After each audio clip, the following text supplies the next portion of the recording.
Okay, I'm a Christian who used to practice witchcraft, and I do not participate in Halloween. It has nothing to do with my biblical knowledge, but has everything to do with the knowledge that I obtained while I was involved in the occult. This is going to make a lot of people mad too. So, buckle up, okay? Witchcraft is actually very simple. There are a few things that you need to understand. First, there's something called a spiritual veil. A protection, obviously, between our physical worlds and the spiritual one. And whenever witches are casting spells, they are trying to pull something from the spiritual realm into the physical reality. Now, on every other day of the week, the spiritual veil is really thick, but they have to call upon, the moon phases, the tides, the stars, the natural elements, the powers of this, the entities of that. And I know now these are demonic entities that they are calling through to help pull their spell from the spiritual realm into the physical one.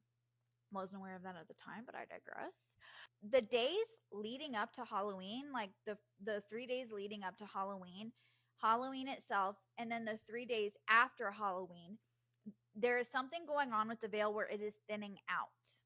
So the veil is going from like this thick to like thinning out every day to where when it gets to Halloween, it's super thin, which means that you don't have to necessarily align with the moon. You don't have to align with the tides. You don't have to in order to achieve the results that you are trying to achieve with your spell. What does that mean?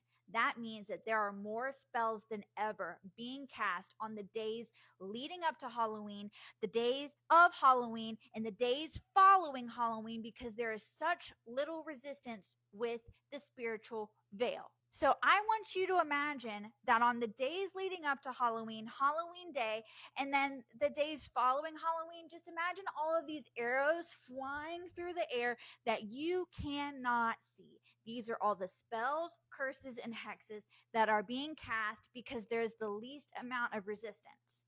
Okay?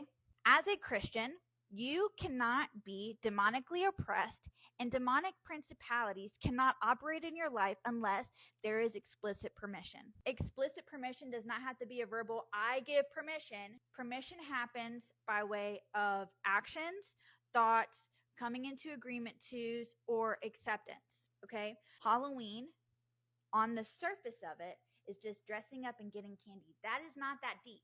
But what you are not seeing is what's going on behind the curtain of Halloween, where everybody is dressed